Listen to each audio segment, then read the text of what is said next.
네, 이번 한 주는 또 어떤 섹터, 어떤 업종이 주목을 많이 받았을까요? 시장에서 주인공이 됐었던 그 리스트부터 먼저 소개하도록 하겠습니다. 자, 이번 한 주는 역시 반도체 빼놓을 수가 없죠. 저희가 소부장까지 전략 세워보겠고요. 2차 전지, 에너지, 원전, 중국 소비주 등등이 이름을 올렸습니다. 시황에서도 잠깐 이야기를 나눴는데 미국 쪽에서는 실적은 좋았어요. 그래도 AI 관련주들이 좀 조정을 받아서 국내 메모리 기업들은 어떤 대응이 필요할까? 삼성전자나 SK하이닉스나 궁금하신 분들 많으실 것 같습니다. 이동우 대표님께 답변 들어볼까요? 일단 궁극적으로 삼성전자와 SK하이닉스의 영향력은 아직까지는 지속된다고 봐야 될 것 같아서 결국 이제 주가 자체도 일시적인 조정과 순환매를 염두에 둔 재매수 타이밍을 준비하셔야 될 거라고 생각이 듭니다. 주가가 2개월 이상 급하게 상승한 만큼 실적 선 반영과 함께 조정도 다소 강하게 나올 수 있는 상황이지만 실적 상향도 아직 마무리되지 않은 시점이고 각종 반도체 가격이 최소 50% 이상씩 오르면서 본격적인 랠리가 이제 시작이라는 점에 초점을 좀 맞춰야 될 거라고 생각이 드는데요. 10배가 갈 수 있는 상황 속에서 이제 2배 정도 올랐다라고 생각하시면 좋을 것 같은데요. 실제 외국인은 반도체 대형주 쪽에 이제 차익 실현을 하면서 반도체 중소형주를 오히려 단기적으로 담아주면서 코스닥 시총 상위 반도체 소부장주인 인노공업과 원익 IPS가 단기적으로 급등세를 좀 보였기도 한데요. 업종 내 키 맞추기라고 생각을 하시면 좋을 것 같습니다. 단기적으로 보면 이제 반도체 주 투톱이 조정을 좀 보이면서 시장 전체 투자자들에게는 꽤 스트레스일 수밖에 없는 상황인데요. 투톱이자 반도체 시총 1, 2위의 종목 변동성이 크니까 전체 시장의 하루 변동성도 클 수밖에 없으니까요. 하지만 이제 중장기 투자자들 입장에서는 비싸서 더 못하고 진입을 못했던 투자자들에겐 다시 접근할 수 있는 시기로 보시면 좋을 것 같습니다. 기관들의 움직임을 봤어요. 그렇다 보니까 다들 이제 어느 정도 보시겠지만 소부장을 상당히 또 대거 담고 있다는 그 움직임을 포착을 하셨을 겁니다. 자, 그러면 이제 여기에 대한 메리트를 더 크게 보는 건지 소부장 쪽 관련 전략은 화이남 대표님 어떻게 보세요? 네, 앞서 이제 이동우 대표님께서 말씀하신 것처럼 이제 그 중장기 스타일, 매매 스타일상 중장기 컨셉이신 분들은 역시 빅2, SK하이닉스와 삼성전자를 조정시마다 비중을 확대하는 전략이 필요하고 특히 이제 최근에 이런 낙수 효과로 인해서 이제 중소형 AI 반도체도 이제 반응을 하고 있는데 역시 이제 앞서 말씀드린 대로 이런 그 빅2 중심의 이익 모멘텀과 그리고 또 이재명 정부의 증시 활성화 정책의 일환으로 인해서 코스닥의 기간 금투 중심으로 한 기간이 역대급 수급을 지금 기록하고 있습니다. 이제 최근에 이제 추천드렸었던 SFA 반도체, 제주 반도체, 필옵틱스, 코리아 서키트, 네오셈, 오킨스전자 등이 이제 그 역사적 신고가 구간까지 들어가면서 이제 주도주 역할을 하고 있습니다. 특히 이제 2월 6일 이렇게 그 지수가 급락하는 구간에서 한번 그 지수가 진정이 될 때 가장 먼저 반응하는 쪽도 역시 이런 중소형 AI 반도체라는 그런 타점이었기 때문에 한번 이번 충격에서 한번 벗어난다면 이런 중소형 AI 반도체들은 비중 재확대, 챙긴 비중도 다시 한번 넣는 그런 작업들이 필요하겠습니다. 네, 투자 전략 세우시는데 또 지금 반도체 관련 내용들 참고하시면 좋을 것 같고요. 다음으로 가볼 섹터가 이제 2차 전지입니다. 여기도 궁금증 많으실 거예요. 로봇용 배터리 기대감이 최근에 가장 큰 화두가 되고 있어요. 김영구 대표님, 보니까 에코프로비엠의 실적까지 좋았어서 지금 어느 정도 분위기를 타고 있다 보시는지 평가부터 좀 여쭤보고 싶은데요. 2차 전지주는 앞으로 더 가야죠. 이제 아직도 배가 고프다라고 표현을 하면 맞을 것 같습니다. 이유는 아직도 낙폭이 회복되지 않았어요. 23년 7월 고점서부터 폭락한 시점에서 반전 자체가 들어오긴 했으나 그 반전이 큰 종목도 있고 적은 종목이 있는데 확실히 완전히 돌아섰다 이렇게 표현하기는 어려워요. 근데 여기서 여러분들이 꼭 알아두셔야 될 게 있는데 이제는 예전처럼 2차 전지라고 해서 우후죽순으로 다 같이 가지 않습니다. 이제는 완벽하게 주도주부터 그다음에 뒤따르는 강한 후발주 이런 것들만 엄선해서 상승하는 상황이 될 거니까 2차 전지라고 다 같이 묶어서 생각하지 마시라는 점 말씀을 드릴게요. 최근에 화끈한 로봇 테마 뒤에 뒤늦게 올라타면서 배터리가 오히려 더 눈에 띄는데요. 제가 볼 때는 로봇보다는요. 배터리가 진짜 금맥이 아닌가 이렇게 생각이 들어요. 전기차 때문에 힘들었던 2차 전지가 ESS가 확대되고 그다음에 AI하고 결합된 휴머노이드 로봇 시장이 개화하면서 중국산 그 LFP 배터리가 아닌 삼원계 기반의 하이니켈 배터리나 전고체 배터리가 완전히 그 대체 불가능한 그쪽으로 떠오르고 있거든요. 그래서 로봇보다 규모적으로도 더 큰 산업으로 장착을 할 것 같거든요. 그럼 2차 전지는 두 가지 개념으로 볼 수 있어요. 셀 기업 쪽을 본다면 LG엔솔과 삼성 SDI가 좋겠고 대신 조금 느리다는 점은 생각을 해줘야죠. 대형주니까. 소재 쪽은 오히려 가벼워서 급등락도 많이 하는데 개미님들에게는 굉장히 좋아요. 그래서 그 종목들을 골라보면 대장주가 에코프로, 에코프로비엠, 포스코 피츠엠 이 종목들이 소재주 중에서는 가장 강력한 종목들입니다.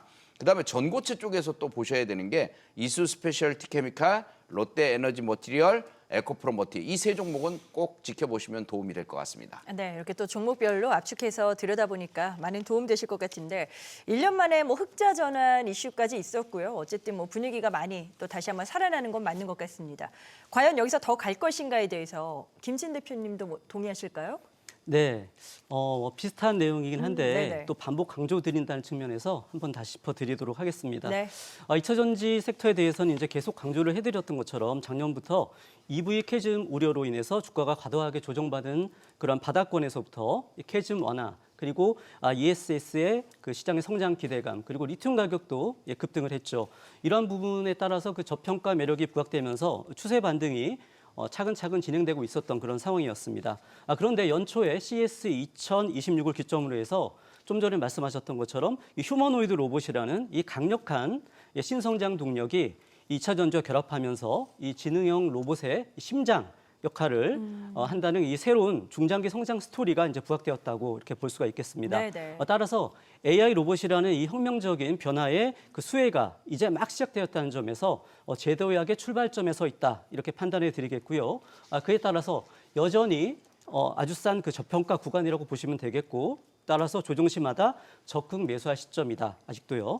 그리고 2차 전지주는요 섹터 성격상 항상 그 전체적으로 함께 움직이는 그런 섹터이기 때문에 삼성 SDI나 LG 에너지 솔루션 같은 이 셀 제조사와 함께 LNF 그리고 에코프로 BM까지 이렇게 소재 공급사 이렇게 제가 이제 항상 말씀드리는 건 이 5종목인데요. 네네, 이 5종목에 분산 투자하시는 것이 평균 이상의 수익률 제고에는 유리하다는 점을 반복해서 강조해 드리겠습니다.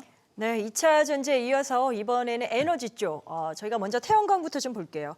수요일에 HD 현대 엔솔이 상한가 기록을 했습니다. 하나솔루션도 급등하는 모습이 좀 나타났었는데 머스크의 태양광 사업 확대 상당히 강력한 폭발적인 또 호재가 되고 있는 것 같아요. 지금 태양광 쪽은 대응 전략을 좀 어떻게 세우는 게 좋을까요? 네, 말씀하신 대로 그 머스크 팀이 이번 주 그 중국 태양광 산업 체인을 이제 실사하면서 이제 태양광을 이용한 이제 머스크의 우주 정복 시나리오에 대한 이런 그 기대감이 좀 커지고 있습니다. 이미 이제 그 머스크는 이제 다보스 포럼 때부터 이런 중국 태양광의 그 기술력을 좀 인정을 했었는데 중국의 연간 태양광 설치 용량이 이제 100기가와트입니다. 이걸 통해서 안정적인 이제 전력 공급 능력도 이제 25기가와트에 달한다고 이제 높이 이제 평가를 했습니다. 이에 더불어서 이제 한국 업체들까지 이제 그 수혜 기대감을 형성하고 있고 이제 미국과 전략 파트너십까지 이제 수혜 기대감을 이제 형성하고 있습니다.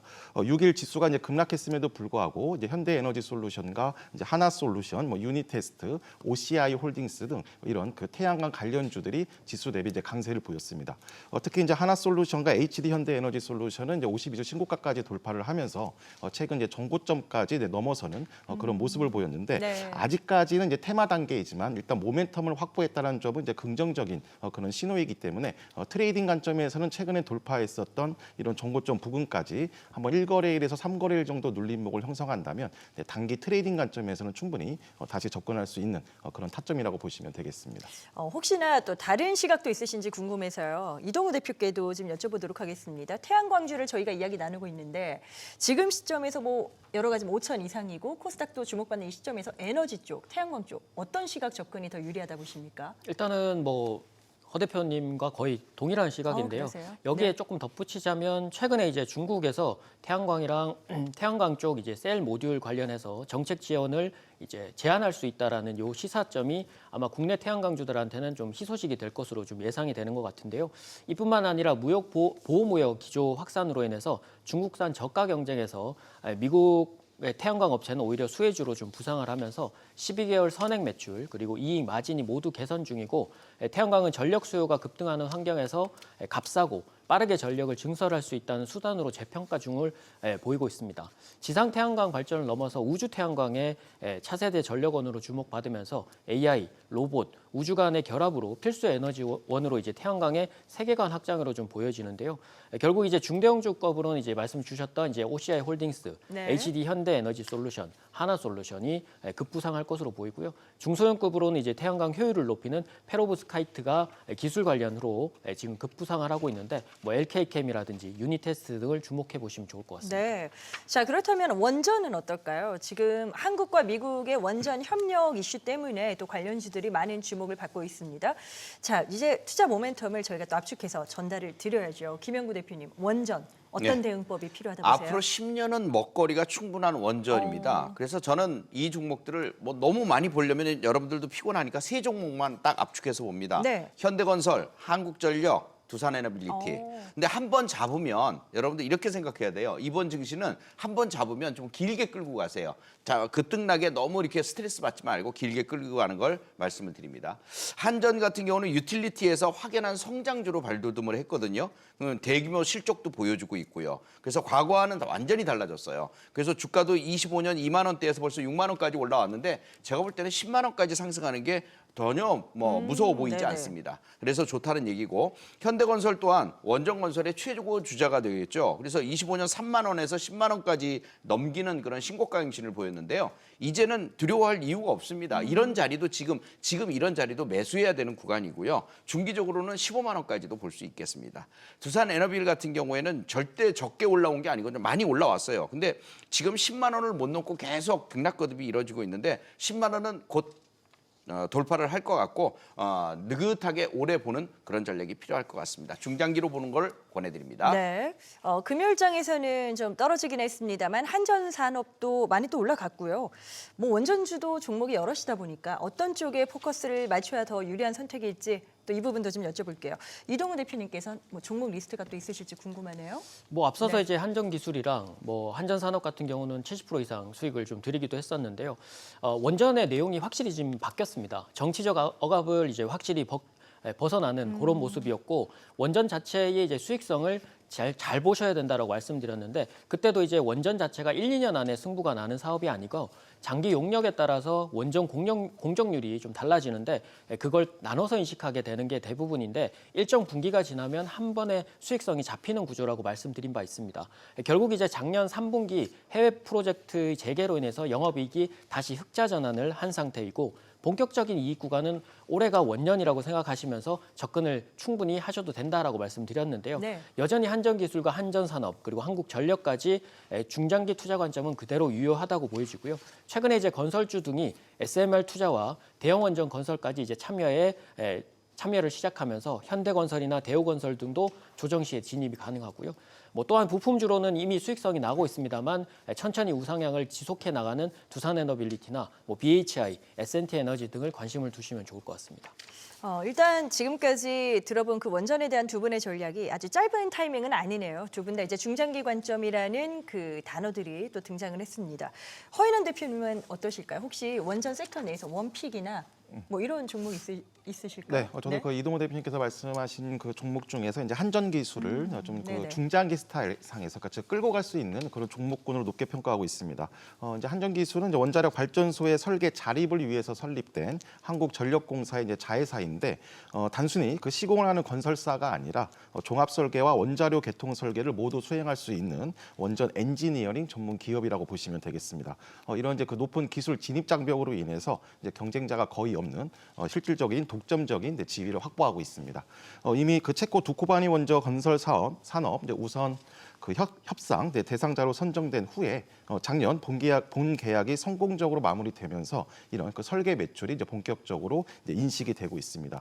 여기에 최근에 이제 미국과 SMR 모멘텀까지 형성되면서 이제 좋은 분위기, 또 이재명 정부가 다시 한번 이제 신재생에너지에서 이제 원전 에너지까지 이런 식으로 그 정부 정책의 변환으로 인해서 정부 정책 모멘텀까지 이제 형성이 되고 있습니다.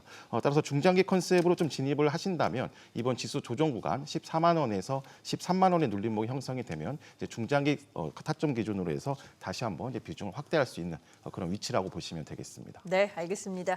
이제 중국 소비주 가볼까요? 이제 춘절이 다가옵니다. 그래서 이제 외국인들이 몰려오는데 뭐 방이 없다 이런 이야기도 있더라고요. 자, 이 중국 소비주 관련해서는 저희가 투자 아이디어를 어떻게 발굴할 수 있을지 먼저 김영구 대표께 뭐 어떤 쪽에 좀 집중해 보는 게 수익적으로 유리할까요? 네. 지금 그 다른 그 반도체라든가 다른 업종들이 섹터들이 막 급등을 해버리고 나니까 이쪽이 잠깐 올라오니까 대피성 섹터가 아닌가? 뭐 이런 이쪽 생각을 하시는 중국 소비가. 분들이 많을 거예요. 네네. 그런데 대피성 섹터 아니고요. 왜냐하면 지수가 5,000포인트를 넘었잖아요. 네. 그러니까 이미 올라갈 종목들은 다 올라갔어요. 그다음에 저평가받은 종목들이 안 올라가 있거든요. 그 종목들이 바로 이 섹터에 들어가 있는 겁니다. 저평가 쪽. 예. 네. 그래서 롯데관광개발, 파라다이스 이런 종목들도 많이 올라오긴 했는데 사실 요즘 K-팝이라든가 K-푸드 확산 때문에 중국뿐만이 아니라 미국, 유럽 쪽에 부자 외국인들이 물밀듯이 오고 있어요. 방이 없다는 얘기가 맞습니다. 그리고 호텔, 카지노, 백화점, 유통가까지도 다 대박 신호가 나오고 있는 것이죠. 네네. 그러니까 카지노 관련주에서는 GKL은 빼버립시다. 이거는 패턴이 별로 안 좋아요.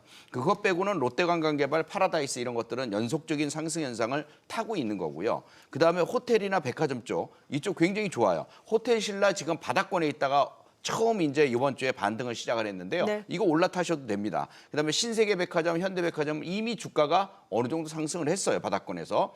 주도주의 뒤를 따르는 롯데쇼핑 이런 종목들도 대세 상승 흐름이 탈 거니까 잘 눈여겨보시면 될 것 같습니다. 지금 말씀하신 장르가 좀 다양하죠. 보니까 뭐 중국 소비주라고 하면 카지노, 호텔, 여행, 엔터, 화장품까지 다채로운데 김진 대표님은 이쪽 중에서도 뭐 어느 쪽이 가장 매력 있다 판단하세요?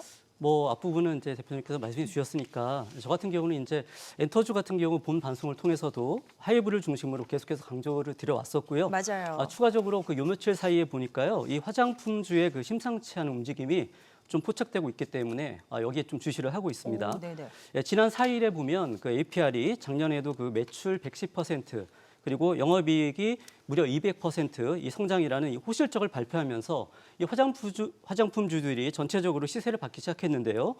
주요 그 화장품주들의 차트를 제가 쭉 돌려보니까요. 일부 그 중대형주 중심으로 차트 패턴이 좋아 보였고요. 그래서 이제 추가적으로 체크를 해보니까 1월 들어서 외국인들의 수급이 집중되고 있는 모습까지 나타나고 있었습니다. 이러한 그 실적과 차트 패턴에 그리고 이제 수급까지 뒷받침해주는 그런 종목으로 제가 소개를 해드리자면 APR. 그리고 APR과 함께 그 달바 글로벌 이 두 종목을 일단 제시를 해드리겠고요. 추가적으로 이제 코스닥 중형주에서는 2년 연속 실적이 굉장히 급격하게 좋아지고 있는 회사가 있는데요. 바로 제닉이라는 회사입니다. 네. 이 회사까지 관심주로 제시해 드리도록 하겠습니다. 자, 섹터별 전략 자세하게 들어봤습니다. 네 분의 의견은 투자 전략 세우시는데 참고 자료로 활용하시길 바랍니다. 투자의 최종 판단과 책임은 투자자 본인에게 있습니다. 때문에 항상 자신의 원칙에 맞추어서 현명한 투자하시길 바라겠고요. 주식에 대한 유용한 정보들은 카카오 채널 필살기를 친구 추가하시면 더 다양한 내용으로 함께 하실 수 있겠습니다.